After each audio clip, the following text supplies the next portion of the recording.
আসসালামু আলাইকুম। আমন্ত্রণ জানাচ্ছি জাগো ফুটবলে। আপনাদের সাথে আছি আমি মমতাজ শাহিন রুম্পা। শুরুতেই জানিয়ে দিব আপডেটগুলো। ক্লাব বিশ্বকাপে ব্যস্ত আলভারেজ, লাউতারো, মেসি সহ 14 ফুটবলার আর্জেন্টিনার একাদশ সাজাতে কি হিমশিম খাবেন স্কালোনি?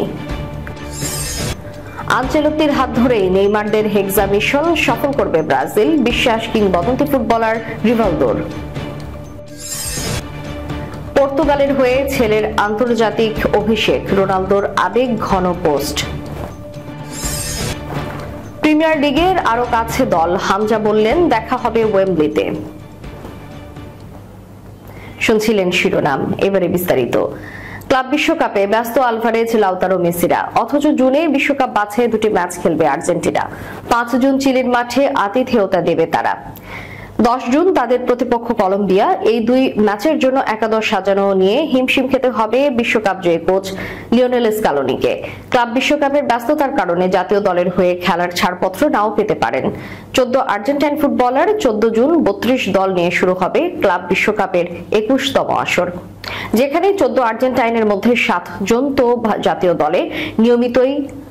অ্যাটলেটিকো মাদ্রিদের Julian Alvarez, Rodrigo De Paul, Nahuel Molina, Inter মিলানের লাউতারো মার্টিনেজ, বেনফিকার নিকোলাস ওটামেন্ডি, চেলসির এনজো ফার্নান্দেজ ও ইন্টার মায়ামির লিওনেল মেসি। এই 7 জন ছাড়া Julian Simeone, Angel Correa, Nicolas Gonzalez, Gonzalo Montiel, Marcos Acuna, German পেতসেয়া, লুকাস মার্টিনেজও জুনে ক্লাব বিশ্বকাপ নিয়ে ব্যস্ত থাকবেন। সব মিলিয়ে এই 14 জনকে ছাড়াই বিশ্বকাপ বাছাইয়ের ম্যাচ খেলতে হতে পারে আর্জেন্টিনার সংবাদ মাধ্যম টিওয়াইসি স্পোর্টস লিখেছে, স্কালোনি শেষ পর্যন্ত তাদের জন্য অপেক্ষা করবেন। 14 জনের মধ্যে কেউ যদি ক্লাবের অনুমতি নিয়ে আসতে পারেন, তাহলে চিলি ও কলম্বিয়া ম্যাচে দেখা যাবেন। না হলে এই সুযোগ বেঞ্চে শক্তিটাই পরখ করে দেখবেন আর্জেন্টাইন কোচ। কারণ 2026 বিশ্বকাপের টিকিট আগেই কেটে রেখেছে আর্জেন্টিনা। সেই ক্ষেত্রে এই দুই ম্যাচের ফলাফল তাদের কাছে খুব একটা প্রভাব ফেলার কথাও নয়। তবে দুই ম্যাচে খারাপ করলে র্যাঙ্কিং এ একটা প্রভাব তো পড়বেই। ফিফার সর্বশেষ হালনাগাদ অনুযায়ী 1886.16 পয়েন্ট নিয়ে র্যাঙ্কিং এর শীর্ষেই আছে বর্তমান বিশ্ব চ্যাম্পিয়নরা। র্যাঙ্কিং এর পরবর্তী হালনাগাদ হবে 58 দিন পর 10 জুলাই। স্কালোনি নিশ্চয়ই চাইবেন না দুই ম্যাচে বাজে কিছু হোক, কারণ দুইয়ে থাকা স্পেনের সঙ্গে আর্জেন্টিনার পয়েন্টের খুব একটা তফাৎ নেই। সাবেক বিশ্ব চ্যাম্পিয়ন স্পেনের পয়েন্ট 1854.64। আনচেলত্তি হাত ধরে নেইমারদের হেক্সা মিশন সফল করবে ব্রাজিল, এমনটাই বিশ্বাস করেন ব্রাজিলের সাবেক এই তারকা ফুটবলার রিভালদো।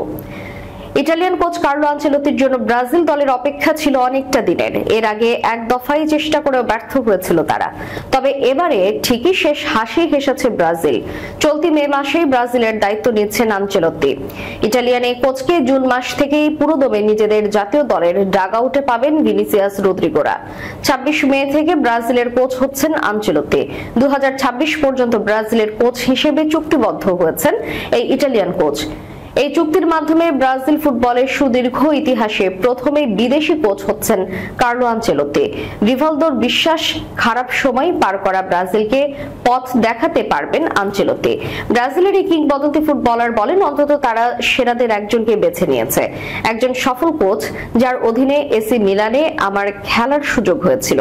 যে ক্লাবগুলোতে তিনি গেছেন সেখানেই জিতেছেন। যদিও বিশ্বকাপের আগে আনচেলত্তির হাতে সময় খুব কম, তবে দুর্দান্ত একটি কাজ করার সম্ভাবনা আছে তার।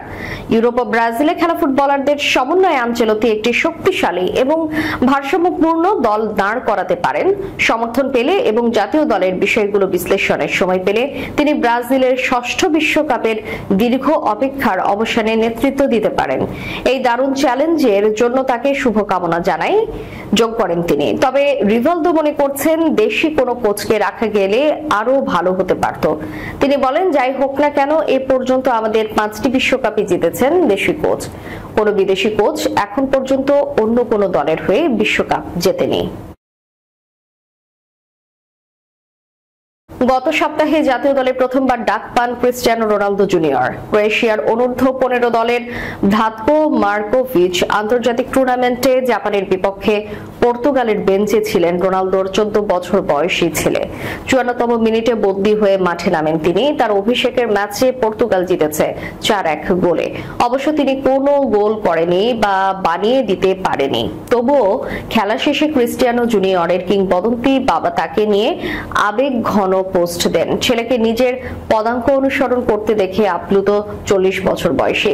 মাঠে ছেলের খেলার একটি ছবি পোস্ট করে রোনালদোর পোস্ট, পর্তুগালে তোমার অভিষেকের জন্য অভিনন্দন বাবা, তোমাকে নিয়ে খুবই গর্বিত। বাবার মতোই 7 নম্বর জার্সি পরেছেন রোনালদো জুনিয়র, যেটা পরে ম্যান ইউ, রিয়াল মাদ্রিদ এবং জুভেন্টাসে খেলেছেন CR7। গত ফেব্রুয়ারিতে 40তম জন্মদিন পালন করা রোনালদো বর্তমানে সৌদি আরবে আল নাসেরে খেলছেন। এই মৌসুমে 39 ম্যাচে 33 গোল করে প্রমাণ করেছেন, এখনো ফুরিয়ে যাননি তিনি। এর আগে রোনালদো বুট তুলে রাখার আগে ছেলের সঙ্গে একই দলে খেলার স্বপ্ন দেখার কথা বলেছিলেন। মঙ্গলবার রোনালদো জুনিয়রের অভিষেক সেই স্বপ্ন পূরণের আভাস দিচ্ছে। রোনালদো 2003 সালে 18 বছর বয়সে প্রথমবার সিনিয়র পর্তুগাল দলের জার্সি পরেন। আগামী বছর 6ষ্ঠ বিশ্বকাপে খেলার পথে তিনি। আগামী মাসে 15তম জন্মদিন পালন করতে যাওয়া রোনালদো জুনিয়র বাবার স্বপ্ন পূরণ করতে পারবেন কিনা সেটা সময় বলে দেবে। তবে তার অভিষেকের দিনটি ছিল রোনালদোর পরিবারের জন্য বড় উপলক্ষ। CR7 এর মা মারিয়া ডোলারেস ক্রোয়েশিয়ায় সাইড লাইনে থেকে নাতির খেলা দেখছেন। ম্যাচ শেষে তাকে জড়িয়েও ধরেন তিনি। এই বয়সভিত্তিক টুর্নামেন্টে পর্তুগাল পরের 2 ম্যাচ খেলবে গ্রিস ও ইংল্যান্ডের সঙ্গে। প্রিমিয়ার লিগের আরো কাছে হামজাদের দল। প্রথম লেগেই কাজ অনেকটা সেরে রেখেছিল শেফিল্ড ইউনাইটেড। দ্বিতীয় লেগে বাকিটুকু শেষ করলো তারা একই দাপটে। ব্রিস্টল সিটিকে 2 লেগে বিধ্বস্ত করে ইংলিশ চ্যাম্পিয়নশিপ প্লে অফ ফাইনালে পৌঁছে গেল দলটি। প্লে অফ সেমিফাইনালের প্রথম লেগে ব্রিস্টলের মাঠে 3-0 গোলে জিতে আসা শেফিল্ড সোমবার ঘরের মাঠে যেতে একই ব্যবধানে একতরফা লড়াইয়ে 6-0 গোলের অগ্রগামিতায় তারা পৌঁছে যায় প্লে অফ ফাইনালে। ফাইনাল জিতলেই তারা ফিরতে পারবে আগামী মৌসুমের ইংলিশ প্রিমিয়ার লিগে। শেফিল্ডকে নিয়ে বাংলাদেশ বাড়তি আগ্রহের কারণ এই ক্লাবের হয়ে খেলছেন হামজা দেওয়ান চৌধুরী। সেমিফাইনাল প্লে অফের 2 লেগেই রাইট ব্যাক হিসেবে দারুণ পারফরম্যান্স উপহার দিয়েছেন বাংলাদেশের হয়ে একটি ম্যাচ খেলা তারকা। প্রথম লেগে জয়ের পর সামাজিক মাধ্যমে হামজা লিখেছিলেন, অর্ধেক কাজ হয়ে গেল, সবার সঙ্গে দেখা হবে সোমবার। দ্বিতীয় লেগে বাকি অর্ধেক কাজ শেষ করার পর 27 বছর বয়সী তারকার প্রতিক্রিয়া, আলহামদুলিল্লাহ, কি উপভোগ্য এক রাত। আরেকটি বড় প্রচেষ্টা বাকি, সবার সঙ্গে দেখা হবে ওয়েম্বলিতে। চ্যাম্পিয়নশিপ প্লে অফের ফাইনাল হবে 24 মে লন্ডনের ঐতিহাসিক ওয়েম্বলি স্টেডিয়ামে। শেফিল্ড শেষ পর্যন্ত প্রিমিয়ারে উঠতে পারলেও হামজা কোথায় খেলবেন সেটি নিশ্চিত নয় এখনো। তার মূল ক্লাব লেস্টার সিটি। গত জানুয়ারিতে তিনি মৌসুমের বাকি সময়টার জন্য ধারে খেলতে আসেন শেফিল্ডে। প্রিমিয়ার লিগ থেকে এবার অবনমন নিশ্চিত হয়ে গেছে লেস্টারের। শেফিল্ডের হয়ে ধারে খেলে যেভাবে পারফর্ম করছেন ও দর্শকপ্রিয়তা অর্জন করেছেন হামজা, তাতে তাকে ধরে রাখতে চেষ্টা করতেও পারে ক্লাবটি। গত 25 মার্চ ভারতের বিপক্ষে ম্যাচ দিয়ে বাংলাদেশের জার্সিতে অভিষেক হয় হামজার। তাকে নিয়ে বাঙালিদের প্রত্যাশাও কম নয়। শেষ করার পূর্বে সংবাদ শিরোনামগুলো জানিয়ে দিব আরো একবার। ক্লাব বিশ্বকাপে ব্যস্ত আলভারেজ, লাউতারো, মেসি সহ 14 ফুটবলার আর্জেন্টিনার একাদশ সাজাতে কি হিমশিম খাবেন স্কালোনি? আনচেলত্তির হাত ধরেই নেইমারদের হেক্সা মিশন সফল করবে ব্রাজিল, বিশ্বাস কিংবদন্তি ফুটবলার রিভালদোর। পর্তুগালের হয়ে ছেলের আন্তর্জাতিক অভিষেক, রোনালদোর আবেগ ঘন পোস্ট। প্রিমিয়ার লিগের আরো কাছে দল, হামজা বললেন দেখা হবে ওয়েম্বলিতে। এতক্ষণ আমাদের সাথে থাকার জন্য ধন্যবাদ। আল্লাহ হাফেজ।